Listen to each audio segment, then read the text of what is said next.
Hello friends, smart candles YouTube ചാനലിൽ നിന്നും റിയാസാണ് സംസാരിക്കുന്നത്.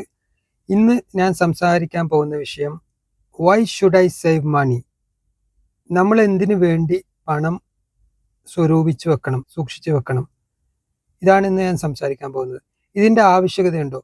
ഇന്ന് പല ആളുകളും പറയും, പല കാര്യങ്ങളും പറയുമ്പോൾ പണത്തിന് ഒരു പ്രാധാന്യം കൊടുക്കേണ്ടതുണ്ടോ എന്ന് പല ആളുകളും ചോദിക്കാറുണ്ട്.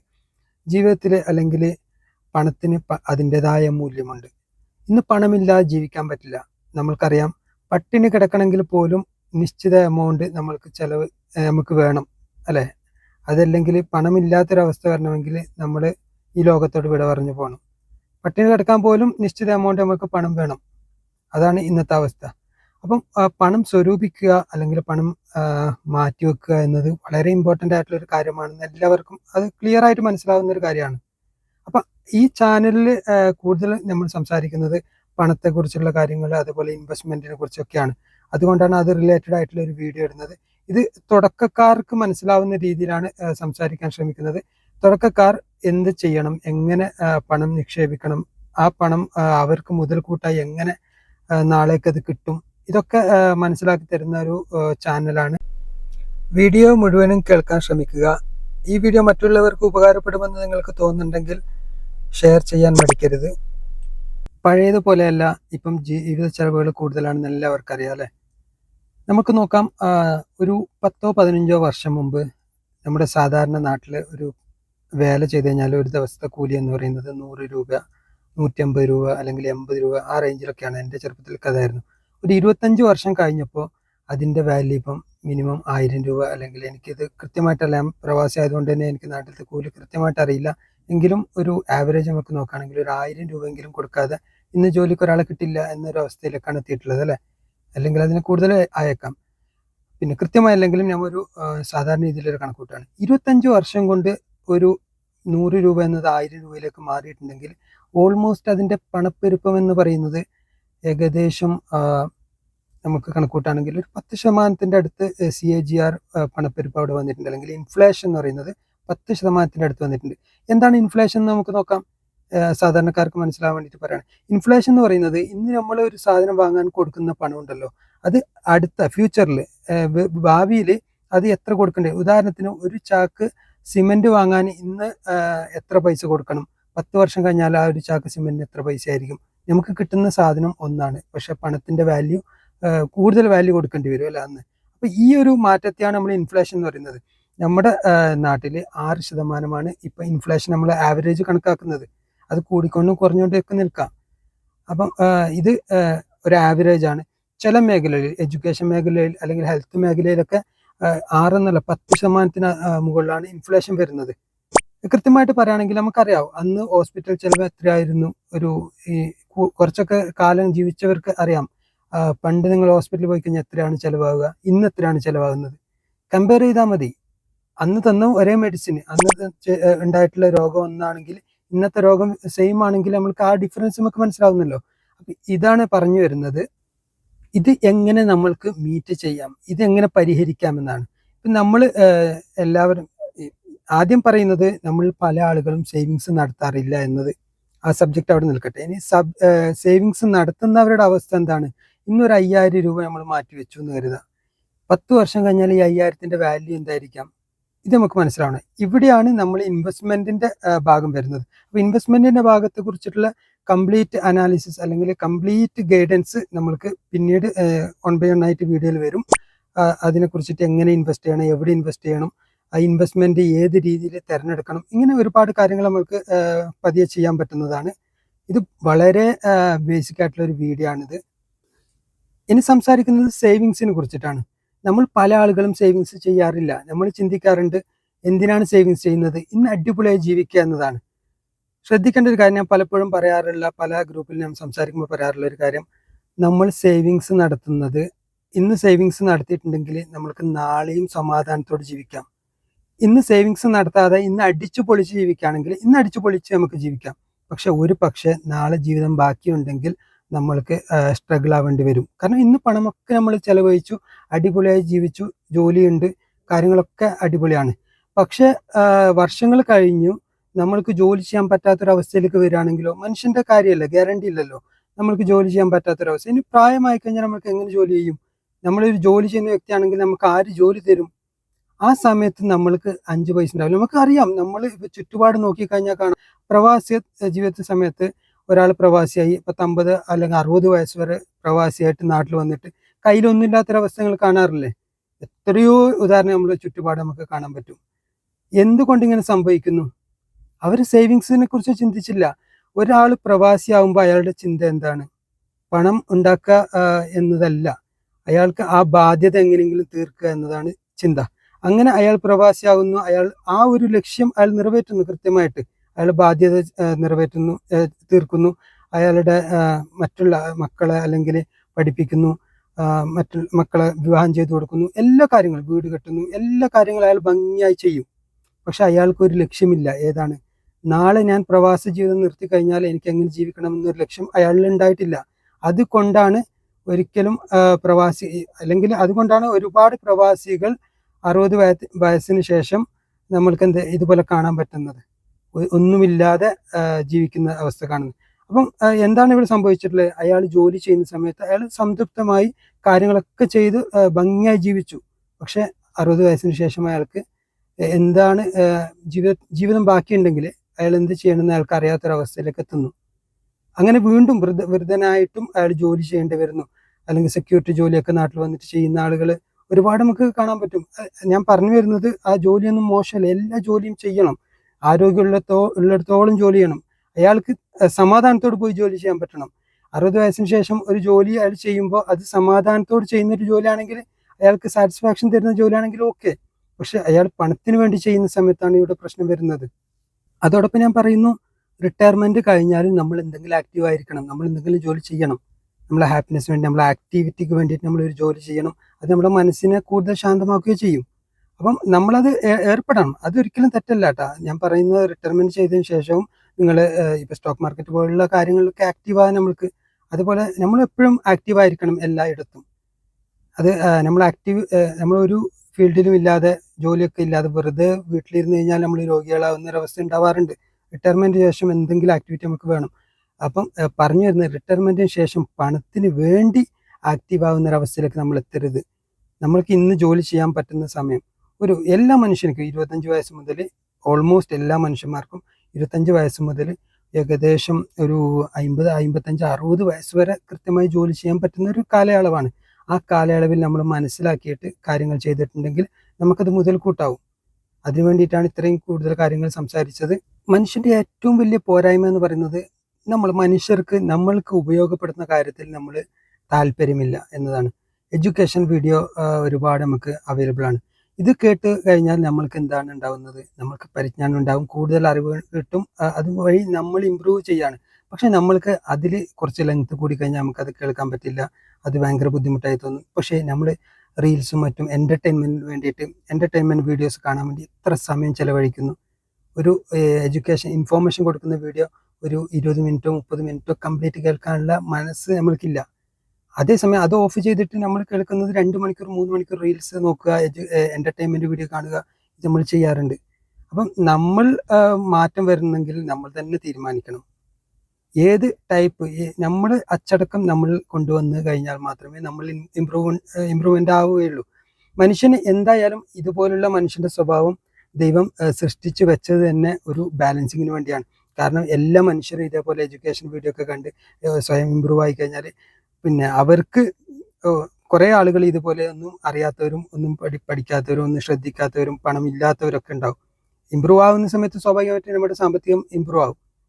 അപ്പം ഇതൊന്നും ശ്രദ്ധിക്കാതെ കണ്ടിട്ട്, സാമ്പത്തിക ഭാഗത്ത് നമ്മൾ ശ്രദ്ധിക്കാതെ കണ്ടിട്ട്, ഇമ്പ്രൂവ്മെന്റ് നമ്മൾ ചെയ്യാതെ കണ്ടിട്ട് കുറേ ആളുകൾ അവിടെ നിൽക്കണം. എങ്കിൽ മാത്രമേ ഈ പണം കുറച്ചാളുകളുടെ കയ്യിൽ നിലനിൽക്കും.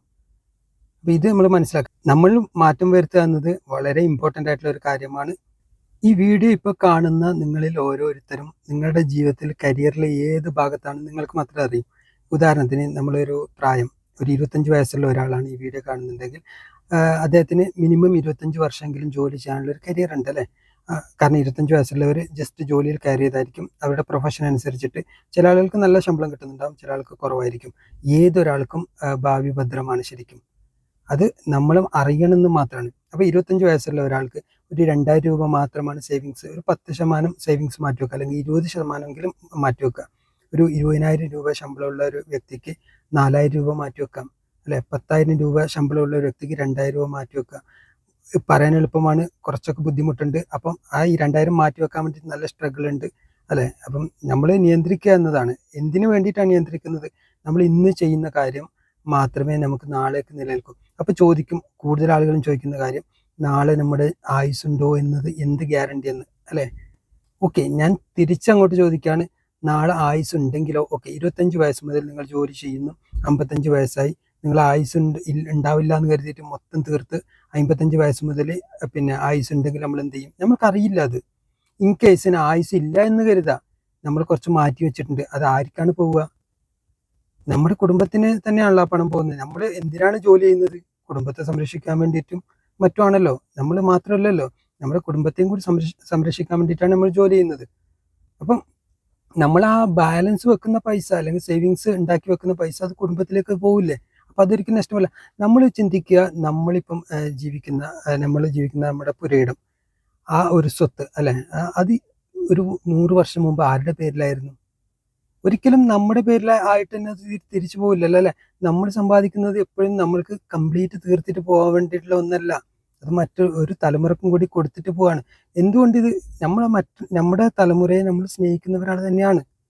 അപ്പം മാക്സിമം നമ്മൾ സ്ട്രഗിൾ ചെയ്യണം, നമ്മൾ ജീവിക്കാതിരിക്കണം എന്നല്ല പറയുന്നത്. നമ്മൾ ജീവിക്കുമ്പോൾ അതൊരു അലോക്കേഷൻ കൃത്യമായിട്ട് പറയുകയാണെങ്കിൽ ഒരു ഭാഗം നമ്മൾ മാറ്റിവെക്കുക എന്നതാണ്. എന്തിനാണ്? നാളെ നമ്മൾക്ക് വേണ്ടിയാണ് നമ്മൾ മാറ്റിവെക്കുന്നത്. ഇൻ കേസ് നമുക്ക് ഉപകരിച്ചില്ലെങ്കിൽ അത് നമ്മുടെ അനന്തരാവകാശികൾക്ക് ഉപകരിക്കുമെന്നാണ് നമ്മൾ വിശ്വസിക്കേണ്ടത്, അല്ലെ? അങ്ങനെ അപ്പം നമ്മൾ എന്ത് ചെയ്യണം? നമ്മളെ മക്കളൊക്കെ കാര്യങ്ങളൊക്കെ കൃത്യമായി പഠിപ്പിക്കണം. പിന്നെ നമ്മുടെ ഈ ക്യാപിറ്റൽ, നമ്മൾ ഉണ്ടാക്കിയിട്ടുള്ള ഈ സമ്പത്ത് മക്കളിലേക്ക് എത്തുമ്പോൾ മക്കൾ അത് എങ്ങനെ വിനിയോഗിക്കണം, മക്കളും വിജയിക്കണം ജീവിതത്തിൽ എന്ന ആഗ്രഹം നമ്മൾക്ക് ഉണ്ടാവില്ലേ? ഇതൊക്കെ പറഞ്ഞു കൊടുത്തിട്ട് ഇങ്ങനെയൊക്കെയാണ് നമ്മൾ കാര്യം ചെയ്യേണ്ടത്. അപ്പം നമ്മൾക്ക് എത്രയാണ് ആവശ്യം എന്ന് പറയുന്നത്, അപ്പം നമ്മൾ വളരെ ചെറിയ ശമ്പളക്കാരനാണെങ്കിൽ ചെറിയൊരു എമൗണ്ട് മാറ്റി വെക്കാൻ തുടങ്ങുക. ഇത് നിങ്ങൾ മാറ്റി വെക്കുന്നതോടുകൂടി, നിങ്ങൾ 1-2 വർഷം മാറ്റി വെച്ച് ഇനി പറയാൻ പോകുന്ന പോലെ ആ പണം മാറ്റി വെക്കുന്നതോടുകൂടി നിങ്ങളുടെ കയ്യിൽ കുറച്ച് പണം അവിടെ സ്വരൂപിച്ച് കാണുമല്ലോ. അപ്പം നിങ്ങൾ കുറെ അത് ഹാബിറ്റായി മാറും. വളരെ ചെറിയ എമൗണ്ട് ആണെങ്കിലും അത് മാറ്റി വെക്കാൻ ശ്രമിക്കുക ഇന്ന് മുതൽ. അത് നിങ്ങൾ നേരത്തെ പറഞ്ഞ പോലെ നിങ്ങളുടെ കരിയറിൻ്റെ ഏത് ഭാഗത്താണുള്ളത്, ഒരു 10 വർഷം, ഇത് 35-40 വയസ്സായ ഒരാളാണെങ്കിൽ ഇനി ഒരു 10-15 വർഷമാണ് നമുക്ക് ബാക്കിയുള്ളത്, നമുക്ക് ജോലി ചെയ്യാൻ വേണ്ടിയിട്ട്, അല്ലെ? പിന്നെ റിട്ടയർമെൻറ്റിന്. അതിന് വേണ്ടിയിട്ട് എത്ര പണം മാറ്റി വെക്കണം നമ്മൾ കണക്ക് കൂട്ടിയിട്ട് മാറ്റി വെക്കണം. അപ്പോൾ കുറച്ച് കൂടുതൽ മാറ്റി വെക്കേണ്ടി വന്നേക്കാം. വളരെ എങ്ങാണെങ്കിൽ അതിനനുസരിച്ച് മാറ്റി വെക്കുക. അങ്ങനെ നമ്മൾ മാറ്റി വെക്കുന്ന ഒരു എമൗണ്ട്, ഈ വർഷം 25 വയസ്സുള്ള ഒരു പയ്യൻ ഒരു 5,000 രൂപ വെച്ചിട്ട് മാറ്റി വെച്ചെന്ന് കരുതുക. ഒരു വർഷത്തിൽ 60,000 രൂപയാണ്, അല്ലെ, അയാൾ മാറ്റി വെച്ചിട്ടുള്ളത്. അയാൾ 25 വർഷം കഴിഞ്ഞിട്ടാണ് ഈ പണം അയാൾക്ക് ആവശ്യമെന്ന് കരുതുക. അപ്പോൾ ഈ 60,000-ന് 25 വർഷം കഴിഞ്ഞാൽ 14,000 രൂപൻ്റെ വാല്യൂ മാത്രമേ കാണൂ, ഇൻഫ്ലേഷൻ 6% വെച്ച് നോക്കുകയാണെങ്കിൽ. അപ്പം ഇതിനുള്ള പരിഹാരമാണ് നമ്മൾ സംസാരിക്കുന്നത്. ഈ 60,000 രൂപ ഇന്ന് 60,000 രൂപ വാല്യൂ ഉള്ളത്, അന്ന് 25 വർഷത്തിന് ശേഷം 14,000 രൂപ മാത്രമേ വാല്യൂ ഉണ്ടെന്ന് കരുതുമ്പോൾ നമ്മൾ ഇന്ന് മാറ്റി വെക്കുന്നതിൽ അർത്ഥമുണ്ടോ? അപ്പം നമ്മൾ എന്താ ചെയ്യേണ്ടത്? ഇവിടെയാണ് ഇൻവെസ്റ്റ്മെന്റ് വരുന്നത്. ഇന്ത്യൻ ഗവൺമെന്റ് നിയമപ്രകാരം ഇൻവെസ്റ്റ് ചെയ്യാനുള്ള ഒരുപാട് സംവിധാനം നമുക്ക് തന്നിട്ടുണ്ട്. അതിലൊന്നാണ് നമ്മളിപ്പോൾ പറയാൻ പോകുന്ന സ്റ്റോക്ക് മാർക്കറ്റ്. അതിൻ്റെ ഭാഗമായിട്ടുള്ള മ്യൂച്വൽ ഫണ്ട്. നമ്മൾ മ്യൂച്വൽ ഫണ്ടിൽ ഇൻവെസ്റ്റ് ചെയ്യുകയാണെങ്കിൽ നല്ല നല്ല കമ്പനികൾ, അപ്പം ഇവിടെ പിന്നെ മ്യൂച്വൽ ഫണ്ടിൽ ഇൻവെസ്റ്റ് ചെയ്യുമ്പോൾ എത്തിക്കൽ ഫണ്ട് നമ്മൾക്കുണ്ട്. നമ്മളിപ്പം എത്തിക്കലായിട്ട് നോക്കുന്ന ഒരു വ്യക്തിയാണെങ്കിൽ എത്തിക്കൽ ഫണ്ട് നമ്മൾക്ക് അവൈലബിൾ ആണ്. അതിൻ്റെ ഗ്രോത്ത് ഏകദേശം 15-16% എത്തിക്കൽ ഫണ്ടിൻ്റെ ഗ്രോത്ത് ഉണ്ട്. പിന്നെ ഡീറ്റെയിൽ ആയിട്ട് നോക്കി കഴിഞ്ഞാൽ നമുക്ക് കാണാൻ പറ്റും. ഓക്കെ, ഒരു 14-15% എന്തായാലും കിട്ടും. അപ്പോൾ 16% കിട്ടുകയാണെങ്കിൽ നമ്മൾക്ക് ഏതെങ്കിലും ഒരു എത്തിക്കൽ ഫണ്ടിൽ നമ്മൾ ഈ 60,000 രൂപ നിക്ഷേപിച്ചിട്ടുണ്ടെങ്കിൽ 25 വർഷത്തിന് ശേഷം ഈ എമൗണ്ട് ഓൾമോസ്റ്റ് 17,97,000 രൂപയായിട്ട് മാറും. ഇതിൻ്റെ മാജിക് നോക്കൂ. ഒരു 16% ഗ്രോത്ത് ഉണ്ടായിട്ടുണ്ടെങ്കിൽ ഈ 60,000 രൂപ എന്നത് 25 വർഷത്തിന് ശേഷം 17,97,690 രൂപയാവും. വിശ്വസിക്കാൻ പറ്റില്ല, അത്രയും ഉയർന്ന രീതിയിലേക്ക്. അപ്പം അന്ന് 25 വർഷം കഴിഞ്ഞാൽ നമ്മൾ റിട്ടയർമെൻറ്റ് സമയത്ത് നമ്മൾ ഇന്ന് നിക്ഷേപിച്ചിട്ടുള്ള 60,000 ഏകദേശം 17 ലക്ഷമാകുന്നു. ഓക്കെ, നമ്മൾ ഗ്രോത്ത് ഒന്ന് കുറച്ച് നോക്കാം, 12% നോക്കാം. വളരെ കുറഞ്ഞ ഗ്രോത്ത് മാത്രം നമുക്ക് കിട്ടുന്നെന്ന് കരുതാം. 12% ഗ്രോത്ത് അങ്ങനെ കിട്ടുകയാണെങ്കിൽ ഈ 60,000 രൂപ 25 വർഷത്തിന് ശേഷം 7,56,540 ഇപ്പം കാൽക്കുലേഷൻ കാണുന്നത്. ഏകദേശം 7,50,000 ആയിട്ട് മാറും. നമുക്കതിന് വാല്യൂ ഉണ്ടാവില്ലെന്ന്. ഇതാണ് പറഞ്ഞു വരുന്നത്. നമ്മൾ ചെയ്യേണ്ടത്, നമ്മൾ കൃത്യമായി സേവിങ്സ് നടത്തുക. ചെറിയ എമൗണ്ടാണ് ചെറുത്, അതൊരു മ്യൂച്വൽ ഫണ്ടിൽ ഇൻവെസ്റ്റ് ചെയ്യാൻ ശ്രമിക്കുക. അത് നല്ല ഗ്രോത്ത് ഉള്ള ഒരു മ്യൂച്വൽ ഫണ്ട് കണ്ടെത്തി അതിനകത്ത് ഇൻവെസ്റ്റ് ചെയ്യുകയാണെങ്കിൽ ഇത് നമ്മൾക്ക് ഭാവിയിൽ അത് ഉപകരിക്കും. ഇതിനെക്കുറിച്ച് ഒരുപാട് കാര്യങ്ങൾ നമുക്ക് വീഡിയോ ചെയ്യാനുണ്ട്. ലെങ്ത് വളരെയധികം കൂടി പോകും. ഇതിന് ഒരുപാട് കാര്യങ്ങൾ നമുക്ക് പറഞ്ഞു തരാനുണ്ട്. ഈ മ്യൂച്വൽ ഫണ്ട് ഇൻവെസ്റ്റ് ചെയ്യുമ്പോൾ അതിൻ്റെ ആ ഒരു മാജിക്, അല്ലെങ്കിൽ എന്താ പറയുക, ഒരു വല്ലാത്തൊരു ഗ്രോത്ത് ആണ് അവിടെ നമുക്ക് കാണാൻ പറ്റുന്നത്. നമുക്ക് ഹിസ്റ്ററി വെച്ചിട്ട് കാണാൻ പറ്റും. ഹിസ്റ്ററി ഒരിക്കലും ഗ്യാരണ്ടീഡ് അല്ല മ്യൂച്വൽ ഫണ്ടിൽ. എന്നാലും ഇന്ത്യൻ സമ്പദ് വ്യവസ്ഥ, ഇന്ത്യൻ എക്കണോമി വളർന്നുകൊണ്ടിരിക്കുകയാണെന്ന് എല്ലാവർക്കും അറിയാം അല്ലേ. എന്താണ് ശരിക്കും ഈ മാർക്കറ്റ്, ഷെയർ മാർക്കറ്റ് എന്താണ് നമ്മൾ അറിഞ്ഞിരിക്കണം. ഷെയർ മാർക്കറ്റ് എന്ന് പറയുന്നത്, ഷെയർ എന്ന് പറഞ്ഞാൽ എന്താണ്, നമ്മളൊരു പങ്കാളിയാവുകയാണ്. എവിടെയാണ് നമ്മൾ പങ്കാളിയാവുന്നത്? ഇന്ത്യയിലെ വലിയ വലിയ കമ്പനികളിൽ പങ്കാളിയാവുകയാണ്. ഉദാഹരണം പറയുകയാണെങ്കിൽ നമ്മുടെ ഒരുപാട് വലിയ വലിയ കമ്പനികളുണ്ട് അല്ലേ, പേരെടുത്ത് പറയുകയാണെങ്കിൽ. ഇതൊന്നും ബൈ സെൽ റെക്കമെൻഡേഷൻ അല്ല. റിലയൻസ്, ഇൻഫോസിസ്, വിപ്രോ, ഈ കമ്പനികളുടെയൊക്കെ ഷെയർ പ്രൈസ് ഒരു സമയത്ത് എത്രയായിരുന്നു? ഒരു 20 വർഷം 25 വർഷം മുമ്പ് എത്രയായിരുന്നു? നിങ്ങളൊന്ന് പരിശോധിച്ച് നോക്കൂ. അതിൻ്റെ വാല്യൂ ഇന്ന് എത്രയാണ്? അപ്പം അന്ന് ഒരു ഷെയർ നമ്മുടെ കയ്യിലുണ്ടെങ്കിൽ 25 വർഷത്തിന് ശേഷം അതിൻ്റെ വാല്യൂ എത്രയാണ്? ഇതാണ് നമ്മൾ മനസ്സിലാക്കേണ്ടത്. ഇനിയും ഇന്ത്യ വളരുകയാണ്. ഓരോ കമ്പനികളും അവിടെ അവർ ഷട്ട് ഡൗൺ ചെയ്ത് നിൽക്കുകയല്ലല്ലോ. അവർ കമ്പനികളുടെ പ്രവർത്തനം പുരോഗമിച്ചുകൊണ്ടിരിക്കുകയാണ്. നമ്മൾക്കത് കാണാൻ പറ്റും. അതിനെക്കുറിച്ച് നമുക്ക് പഠിക്കാം. നമ്മൾ ഓരോ കാര്യങ്ങളും പഠിച്ചു കഴിഞ്ഞാൽ നമ്മൾക്കതറിയും. ഒരു കമ്പനി എങ്ങനെ വളരുന്നത് നമുക്ക് കൃത്യമായി നമ്മുടെ മുന്നിൽ കൂടിയാണ് അത് വളരുന്നത്. നമ്മുടെ മുന്നിൽ എല്ലാ ഡാറ്റയും തന്നിട്ടാണ് ആ കമ്പനി വളരുന്നത്. ആ കമ്പനി ഇങ്ങനെ വളരുന്നത് നമുക്ക് നമ്മുടെ മുന്നിൽ കാണാൻ പറ്റും. ഇത് കാണണമെങ്കിൽ ഇത് എങ്ങനെ കാണാൻ പറ്റും എന്നുള്ളത് നമ്മൾ പഠിച്ചെടുക്കണം. ഇത് നമ്മൾ സമയം കൊടുക്കണം. നമുക്ക് A to Z നമുക്ക് പഠിക്കാം. ഈ ചാനൽ കൂടി തന്നെ ഓരോ കാര്യങ്ങളും നമുക്ക് പഠിക്കാൻ പറ്റുന്നതേ ഉള്ളൂ. നമുക്കത് പഠിച്ചെടുക്കാം.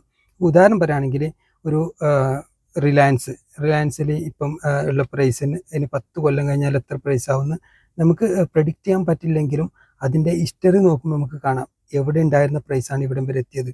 അപ്പോൾ കമ്പനിയിൽ അന്നുണ്ടായ സെയിൽസിനേക്കാൾ എത്ര ഇരട്ടി സെയിൽ വർദ്ധിച്ചു, ഇനി മുന്നോട്ട് എത്ര ഇരട്ടി സെയിൽ വർദ്ധിക്കും കമ്പനിയിൽ. അങ്ങനെ വർദ്ധിക്കുകയാണെങ്കിൽ ഉറപ്പായിട്ടും ഷെയർ പ്രൈസും വർദ്ധിക്കൂലേ. ഷെയർ പ്രൈസ് എങ്ങനെയാണ് വർദ്ധിക്കുന്നത്? കമ്പനി വളരുമ്പോൾ കമ്പനിയിൽ ലാഭമുണ്ടാവും. ഈ ലാഭത്തെ കണ്ടിട്ടാണ് ഷെയറിൻ്റെ പ്രൈസ് വർദ്ധിക്കുന്നത്. ഇതിലൊരു തട്ടിപ്പില്ല. ഇത് വളരെ കൃത്യമാണ്. ഈ മ്യൂച്വൽ ഫണ്ട് എന്ന് പറയുന്നത് എന്താണ്? ഇതൊന്നും നമ്മൾ പഠിക്കുന്ന ഒരാളല്ല, നമുക്കിതൊന്നും അറിയണ്ട. എങ്കിൽ നമ്മൾ എന്ത് ചെയ്യുക? മ്യൂച്വൽ ഫണ്ടിനെ ഏൽപ്പിക്കുക നമ്മുടെ പണം കൃത്യമായിട്ട്. മ്യൂച്വൽ ഫണ്ടിലുള്ള ഫണ്ട് മാനേജർ ഇത്രയും നല്ല നല്ല കമ്പനികൾ കണ്ടെത്തി, വളർച്ചയുള്ള കമ്പനി കണ്ടെത്തി നമ്മൾ കൊടുക്കുന്ന പണം അവർ അതിനകത്ത് ഇൻവെസ്റ്റ് ചെയ്യുന്നു. ഒരു നിശ്ചിത എമൗണ്ട് അവരുടെ ലാഭം എടുത്തിട്ട് നമ്മൾ റിട്ടേൺ അവിടെ കാണും. നമുക്കത് കൃത്യമായിട്ട് മോണിറ്റർ ചെയ്യാനുള്ള സംവിധാനമുണ്ട്. ഇനി അക്കൗണ്ട് ഓപ്പൺ ആക്കാനൊന്നും ഒരു വിഷയമില്ല. ഡിജിറ്റൽ യുഗമാണ്. ഇത് ഉപയോഗപ്പെടുത്തുക എന്നതാണ് നമ്മൾ ചെയ്യേണ്ട ഒരു കാര്യം. അറ്റ്ലീസ്റ്റ് നിങ്ങൾ ഇപ്പം മാർക്കറ്റ് വളരെ ഹൈയിൽ നിൽക്കുന്ന ഒരു കാലം തന്നെയാണ്. ചില സമയങ്ങളിൽ മാർക്കറ്റ് സൈഡ് വേ പോകും. അതെങ്ങനെ പോകുമെന്ന് ഞാൻ പറഞ്ഞുതരാം. ഒരു കമ്പനിയുടെ പ്രൈസ്, അല്ലെങ്കിൽ ഇപ്പം നമ്മൾ ശ്രദ്ധിക്കേണ്ട ഒരു കാര്യം, മ്യൂച്വൽ ഫണ്ടിൽ ഒരുപാട് പണം ഒഴുകുന്ന സമയമാണ്. കാരണം മ്യൂച്വൽ ഫണ്ടിനെ കുറിച്ചിട്ട് നല്ല ക്ലാസ്സുകൾ ഒരുപാട് അവൈലബിൾ ആണ്. അതുകൊണ്ട് ഇപ്പം ഞാൻ പറയുന്ന പോലെ നിങ്ങളിപ്പോൾ പോയിട്ട് മ്യൂച്വൽ ഫണ്ട് ഇൻവെസ്റ്റ് ചെയ്യുകയാണെങ്കിൽ ഈ ജനങ്ങൾ മുഴുവനും മ്യൂച്വൽ ഫണ്ടിലേക്ക് ഇപ്പോൾ ഇൻവെസ്റ്റ് ചെയ്തുകൊണ്ടിരിക്കുകയാണ്. അതുകൊണ്ട് ഫണ്ട് ഫ്ലോ വളരെ കൂടുതലാണ് മ്യൂച്വൽ ഫണ്ടിലേക്ക്. ഈ മ്യൂച്വൽ ഫണ്ടൊക്കെ എവിടെയാണ് ഈ പൈസ കൊണ്ടിട്ട് ഇൻവെസ്റ്റ് ചെയ്യുന്നത്? നിലവിൽ ലിസ്റ്റ് ചെയ്തിട്ടുള്ള കമ്പനികളാണ് കൊണ്ടുപോയിട്ട് ഇൻവെസ്റ്റ് ചെയ്യുന്നത്. അപ്പം എന്താവും? കുറേ ഡിമാൻഡ് കൂടും അവിടെ അല്ലേ. ഡിമാൻഡ് കൂടുന്നത് കൊണ്ട് ഈ കമ്പനിയുടെ വാല്യൂ ഒക്കെ വളരെ കൂടുന്നു. അതുകൊണ്ട് ഇപ്പോൾ സ്റ്റോക്ക് മാർക്കറ്റ് നന്നായി ഉയർച്ചയിലാണ് പോയിരിക്കുന്നത്. നിങ്ങൾക്ക് കാണാൻ പറ്റും. പെർസെൻറ്റേജ് ഒക്കെ ഞാനിപ്പം കാൽക്കുലേറ്റ് ചെയ്തിട്ടല്ല ഈ വീഡിയോ ചെയ്യുന്നത്. കണക്ക് കൂട്ടാണെങ്കിൽ ജസ്റ്റ് 1.5 വർഷം മുമ്പ് നിഫ്റ്റിയുടെ ഒരു വാല്യൂ, ഇതൊക്കെ എന്താണെന്ന് ഇപ്പോൾ നിങ്ങൾക്ക് ചിലപ്പോൾ അറിയണമെന്നില്ല നിഫ്റ്റി എന്താണെന്ന്. ഇതിനെക്കുറിച്ചൊക്കെ നമുക്ക് പഠിക്കാം. ഒരു വാല്യൂ 18,000 റേഞ്ചിൽ നിന്നും ഇപ്പോൾ 26,000 റേഞ്ച് വരെ പോയിട്ടുണ്ട്. ഉദാഹരണം പറയുകയാണെങ്കിൽ 18,000 രൂപ അന്ന് ഇൻവെസ്റ്റ് ചെയ്ത ഒരു വ്യക്തിക്ക് 26,000 രൂപയായി 1.5 വർഷം കൊണ്ട് ആ പണം. അപ്പം എത്ര പെർസെൻറ്റേജിലാണ് വർദ്ധിച്ചിട്ടുള്ളത് നമ്മൾ കണക്കൂട്ടി നോക്കുക. വളരെ നിസ്സാരമാണ് ഇതൊക്കെ കേട്ടോ. ഇത് പറയുമ്പോൾ ടേംസ് ഒക്കെ പറയുമ്പോൾ നിങ്ങൾക്ക് അറിയാത്തവരാണെങ്കിൽ, തുടക്കക്കാർക്ക് കുറച്ച് ബുദ്ധിമുട്ടുണ്ടാവും. ഇത് ഒരുമിച്ച് നിന്ന് പഠിക്കാൻ പറ്റുന്നതേ ഉള്ളൂ. പിന്നെ അപ്പം ഞാൻ പറഞ്ഞു വരുന്നത്, ഇപ്പം മ്യൂച്വൽ ഫണ്ടിൽ ആളുകൾ ഒരുപാട് ഇൻവെസ്റ്റ് ചെയ്യുന്നു. ഇപ്പം നിങ്ങൾ എല്ലാവരും ഇനിഷ്യേറ്റ് ചെയ്ത് ഇൻവെസ്റ്റ് ചെയ്യാൻ തുടങ്ങുകയാണെങ്കിൽ ഇതൊക്കെ എവിടെ കൊണ്ടിട്ട് ഇൻവെസ്റ്റ് ചെയ്യുന്നത്? ഓരോ കമ്പനികളുടെയും ഷെയർ ബൈ ചെയ്യുകയാണ് ചെയ്യുന്നത്. ഈ കമ്പനിയുടെ ഷെയർ ബൈ ചെയ്യുമ്പോൾ സ്വാഭാവികമായിട്ട് ഡിമാൻഡ് അവിടെ കൂടുന്നല്ലേ. ഡിമാൻഡ് പറഞ്ഞെങ്കിൽ ആളുകൾ കൂടുതൽ വാങ്ങാൻ നിൽക്കുന്നു. അപ്പം പ്രൈസ് എന്ത് ചെയ്യും? വിൽക്കാനുള്ളവൻ ആരുടെ കയ്യിലാണ് ഇപ്പോൾ സ്റ്റോക്ക് ഉള്ളത് അവനാണ് മറ്റൊരാൾക്ക് വിൽക്കുന്നത്. ഇത് എക്സ്ട്രാ സ്റ്റോക്ക് ഒന്നല്ല വരുന്നത്. ഒരു കമ്പനിയിൽ നിശ്ചിത എമൗണ്ട് സ്റ്റോക്ക് ഉണ്ടാവും, നിശ്ചിത ക്വാണ്ടിറ്റി സ്റ്റോക്ക് അവിടെ ഉണ്ട്, ഷെയർ ഉണ്ട്. ആ ഷെയറിന്റെ വാല്യൂ നമ്മൾ എടുക്കുമ്പോൾ മറ്റൊരാൾ വിൽക്കുകയാണ് ചെയ്യുന്നത്. അപ്പം ഒരുപാട് ആളുകൾ വാങ്ങാൻ വരുമ്പോൾ അവിടെ നിലവിലുള്ള ഷെയർ ഹോൾഡേഴ്സ് ഉണ്ടല്ലോ, അവർ ലാഭം കിട്ടുമ്പോൾ അവർ കൊടുക്കും. അപ്പം ഇപ്പം മ്യൂച്വൽ ഫണ്ടിൽ ഫണ്ട് ഫ്ലോ കൂടുന്നത് കൊണ്ട് തന്നെ ഒരുപാട് ഷെയറിന് ഡിമാൻഡ് ഉണ്ട്. അപ്പം ഒരുപാട് ഉയരത്തിലേക്ക് പ്രൈസ് പോയി. ഇപ്പം പല കമ്പനികളുടെയും പ്രൈസ് വളരെ ഉയരത്തിലാണ്. ഇനി ആ പ്രൈസ് എന്ന് പറയുന്നത് അതിൻ്റെ മൂല്യം വളരെ അധികമായതുകൊണ്ട് വാല്യുവേഷൻ ഹൈ വാല്യൂയിലാണ് പല കമ്പനികളും ട്രേഡ് ചെയ്യുന്നത്. ഇനി കമ്പനിയുടെ വളർച്ച, കമ്പനിയുടെ അതിനനുസരിച്ച് ഈ ഉയർന്ന വാല്യൂയിലുള്ള പ്രൈസിനെ മീറ്റ് ചെയ്യുന്ന തരത്തിൽ കമ്പനി വളരണം. അപ്പം ചിലപ്പോൾ 1-2 വർഷമൊക്കെ സ്റ്റോക്കിൽ വലിയ മൂവ്മെന്റ് ഉണ്ടാവില്ല. കാരണം വളരെ ഹൈയിൽ പോയിട്ട് ഒരിക്കലും പിന്നെ ബൈ ചെയ്യില്ല അറിയുന്നവർ. അപ്പം എന്ത് ചെയ്യും? അവർ ഹൈയിൽ നിന്ന് വിറ്റിട്ട് മ്യൂച്വൽ ഫണ്ട് എന്ത് ചെയ്യും? ഹൈ പ്രൈസ്, അതായത് താഴ്ന്ന് വാങ്ങിയിട്ട് മുകളിൽ അവർ വിൽക്കും. എന്നിട്ട് ഒരുപാട് കമ്പനി ഉണ്ടെന്ന് പറഞ്ഞല്ലേ, 3000 കമ്പനികൾ വളർന്നിട്ടുണ്ടെങ്കിൽ ബാക്കി 2-3000 കമ്പനി താഴെ തന്നെ ഉണ്ടാവും. അപ്പം ഇതിൽ നിന്ന് വിറ്റിട്ട് അതിലിടും. അപ്പം ആ കമ്പനിയുടെ വളർച്ച ഉണ്ടാവും, ഈ കമ്പനി വളർച്ച ഉണ്ടാവില്ല. പക്ഷെ കുറച്ചു കാലം കഴിഞ്ഞാൽ ഈ കമ്പനികൾ ഏണിങ്സ് ഒക്കെ കൂടി ഈ ഒരു പ്രൈസ് ഉണ്ടല്ലോ, ഇപ്പോൾ ഉദാഹരണത്തിന് 1000 രൂപ നിലവിലുള്ളൊരു കമ്പനി എന്ന് കരുതാം ഷെയർ പ്രൈസ്, അതിൻ്റെ മൂല്യം എന്ന് പറയുന്നത് ഒരു 500 രൂപയാണെന്ന് കരുതാം. കമ്പനി വളർന്ന് അതിൻ്റെ മൂല്യം 1000ലേക്ക് എത്തുന്ന സമയത്ത് വീണ്ടും അവിടെ ബയേഴ്സ് വന്ന് വീണ്ടും ആ സ്റ്റോക്ക് മുകളിലോട്ട് പോകും. അപ്പം 25 വർഷങ്ങളൊക്കെ എന്ന് പറയുമ്പോൾ, അല്ലെങ്കിൽ 10-15 വർഷം കഴിഞ്ഞാൽ ഒരിക്കലും ഈ ലെവൽ ഇപ്പം നമ്മൾ വാങ്ങിയിട്ടുള്ള എമൗണ്ട് അവിടെ നിൽക്കില്ല. കമ്പനി വളരും. മ്യൂച്വൽ ഫണ്ട് പറയുമ്പോൾ നല്ല കമ്പനിയിൽ മാത്രമേ അവർ ഇൻവെസ്റ്റ് ചെയ്യുകയുള്ളൂ. അപ്പം നമ്മളുടെ എമൗണ്ട് എന്താ പറയുക, പിന്നെ ഇന്ത്യ വളരുന്നതനുസരിച്ച്, ഇന്ത്യ എക്കോണമി വളരും നിങ്ങൾ വിശ്വസിക്കുന്നുണ്ടെങ്കിൽ നമ്മുടെ പണം വളരും. ഇൻഫ്ലേഷനെ ബീറ്റ് ചെയ്യുന്ന രീതിയിൽ വേറൊരു മാധ്യമത്തിലും ഇത്രമാത്രം എഫക്റ്റീവായിട്ട് ഇൻഫ്ലേഷനെ ബീറ്റ് ചെയ്യുന്ന ഒരു പണനിക്ഷേപം നമുക്ക് കാണാൻ പറ്റണമെന്നില്ല.